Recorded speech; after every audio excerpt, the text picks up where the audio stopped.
Hello everyone, कैसे हो आप सभी। आई होप सभी अच्छे होंगे, प्रिपरेशन अच्छी चल रही होगी। और दूसरी चीज़ ये है कि अभी इन्वायरमेंट बहुत चेंज हो रहा है, तो अपनी हेल्थ इशू का थोड़ा ध्यान रखें। हेल्थ मतलब पेपर भी आ रहे हैं अभी। पता चला कि आप मतलब प्रैक्टिस के या फिर पढ़ाई के चक्कर में अपनी हेल्थ के साथ कॉम्प्रोमाइज़ कर रहे हैं।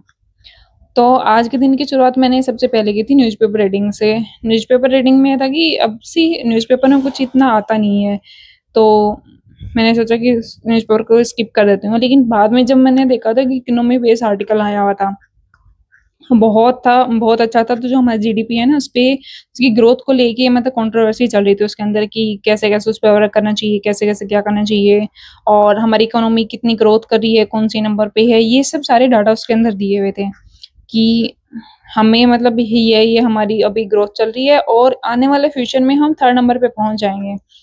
तो इस पेज पे आर्टिकल दिया था, वो रीड करने के बाद में मैंने एक बार सारा न्यूज़पेपर चेक किया कि क्या क्या न्यूज़ हैं, क्या क्या उसमें हाइलाइट्स आए हुए हैं। तो बाकी में सारी में ज़्यादातर एडवर्टाइजमेंट ही दी हुई थी। मतलब आजकल न्यूज़पेपर का ये हो गया है कि उसको एक एडवर्टाइजमेंट का जरिया बना दिया गया है। उसमें कोई ऐसी हाईलाइट वाली कोई न्यूज़ होती ही नहीं है। सब जगह देखो, या तो कहीं पे कुछ क्राइम हो रहा होता है या फिर कहीं एडवर्टाइजमेंट दिया होता है। बेसिकली यही आते हैं। कुछ कुछ आर्टिकल होते हैं जो इम्पोर्टेंट होते हैं, वो मतलब कभी कभी आते हैं, और उनमें भी इतना कुछ खास कंट्रोवर्सी या फिर कुछ एनालिसिस वगैरह इतना कुछ दिया नहीं होता है।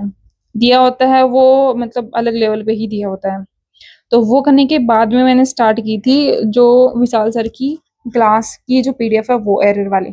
भाई स्टार्टिंग में मैंने पहले सारे उसके रूल्स थे उनको एक बार जल्दी से रिवीजन किया। मतलब आधा पौन घंटा लग गया मुझे उसको रिवीजन करने में। और वो करने के बाद में मैंने लगाना स्टार्ट की सर की पीडीएफ। पीडीएफ में जो स्टार्टिंग के क्वेश्चन थे वो तो बहुत बहुत इजी थे। मतलब ऐसे रीडिंग करते ही हमें पता चल रहा था कि इसमें ये एरर है। प्लस में मैंने जो रूल्स पढ़े थे वो डायरेक्टली ही उसमें पूछे हुए थे। लेकिन उसके बाद में 10 से 15 क्वेश्चन करने के बाद में जो नेक्स्ट लेवल मतलब जो नेक्स्ट जो सेट स्टार्ट हुआ ना, उसमें देख तो जो सेंटेंस था वो थोड़ा लेंथी था। और जो भी एरर थे ना वो डायरेक्टली नहीं पूछ रखे थे। किसी का सब्जेक्ट कहाँ था, किसी की वर्ब कहाँ थी, कहीं कोई कहाँ था कोई कहाँ था। मतलब जो ऐसे वाले सेंटेंस होते हैं ना, उनमें एरर ढूंढना थोड़ा सा डिफिकल्ट होता है, जो वन लाइनर में जो एरर आते हैं उनके कंपेयर में। क्योंकि उसमें तो ये होता है कि एक लाइन होती है, उसके पहले सब्जेक्ट फिर वर्ब फिर मेन वर्ब फिर ऑब्जेक्ट वगैरह ऐसे दिए होते हैं, तो उसमें इतना हमें सोचने की जरूरत नहीं होती है। लेकिन जो लेंथी जो होते हैं ना, जो सेंटेंस होते हैं उनके अंदर ये थोड़ी सी हमें इशू आता है। इसके लिए हमारा ग्रामर वाला सेक्शन बहुत अच्छा होना चाहिए। मतलब उसके रूल्स हमें अच्छे से याद होने चाहिए, ताकि एरर में ढूंढने के लिए हमें सब्जेक्ट वर्ब, क्योंकि सब्जेक्ट के अकॉर्डिंग वर्ब लगती है, कभी एडजेक्टिव एडवर्ब में, ये सब हर चीज हमें अच्छे से देखनी होती है क्योंकि इसमें भी एरर आते हैं। तो ग्रामर करना मस्ट है और उसको रिवीजन करते रहना है। तो अभी बजे हुए हैं 6 शाम के और मैंने आर्टिकल पढ़ लिया है। वैसे तो आज संडे है, विशाल सर की क्लास नहीं हुई, वरना उसकी पीडीएफ से भी कर लेती हूँ मैं, और न्यूज़पेपर से भी थोड़ा रीड करती हूँ। बट न्यूज़पेपर आए हैं आज तो मैंने उससे रीड किया है।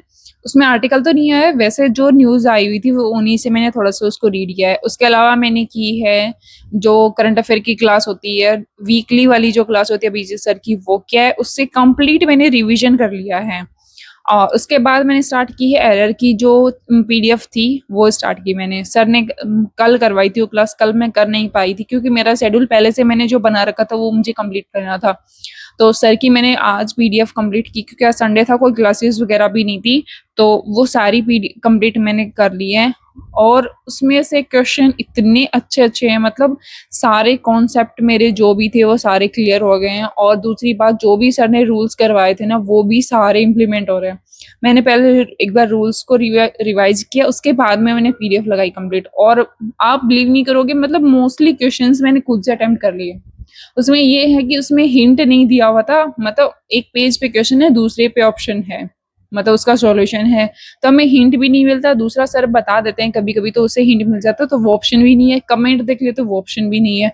तो बेस्ट पार्ट ये हो गया कि हमें खुद से ही सोल्व करना है। अगर क्वेश्चन एक बार समझ में नहीं आ रहा, 2 बार 3 बार मैंने रीड कर करके खुद से ही वो सारी क्वेश्चन सोल्व किए। पहले मुझे डर लगता था कि पता नहीं यार एक्यूरेसी मेंटेन होगी या नहीं होगी, लेकिन ये पीडीएफ करने के बाद में मुझे अब मतलब अपने आप में कॉन्फिडेंट आने हो गया कि हाँ मैं क्वेश्चंस कर सकती हूँ एरर वाले। पहले ये था कि हाँ 50-50 था कि ये हो भी सकता है नहीं भी हो सकता है, लेकिन अब पूरी श्योरिटी के साथ है। अब एरर का कोई भी क्वेश्चन आगा मैं अच्छे से अटेम्प्ट कर लूंगी। मुझे कोई भी एक 1% भी डाउट नहीं रहेगा अब मुझे उस पे। तो आप भी जल्दी से ये चेकलिस्ट कंप्लीट कर लो, मतलब ये पीडीएफ कंप्लीट कर लो। पीडीएफ से नहीं समझ में आता है तो सर की जो क्लास है वहां से कर लो, और बेस्ट पार्ट है आपके लिए इंग्लिश का ही। इसके बाद में मैं अब स्टार्ट करूंगी जो मैथ वाली चेकलिस्ट है, वो रीजनिंग की चेकलिस्ट है, वो मैं नाइट में कंप्लीट करके सोऊंगी, क्योंकि अगर संडे आज मेरे पास काफी टाइम है तो कंटिन्यू करते हैं आगे की पढ़ाई। पहले थोड़ा सा कुछ खा पी लेते हैं, थोड़ा सा शाम हो गई है, थोड़ा भूख लग रही है अभी। ठीक है, बाय। और अभी मैंने स्टार्ट की सबसे पहले रीजनिंग की जो चेकलिस्ट है, वो रीजनिंग की चेकलिस्ट में करती हूँ मैं अंकुश लांबा सर की, और प्लस में पुनीत सर की जो क्लास होती है ना उसकी पीडीएफ डाउनलोड करके रखती हूँ। वो तो मतलब करना मस्ट है। अगर चेकलिस्ट कंप्लीट करती हूँ नहीं करती हूँ वो तो मतलब बाद की बात है, लेकिन जो पुनीत सर की क्लास की जो पीडीएफ होती है ना वो मैं डेफिनेटली कंप्लीट करती हूँ। उसके जो लेवल होते हैं ना उनका मतलब अलग ही लेवल होता है कि कैसे क्वेश्चंस होते हैं।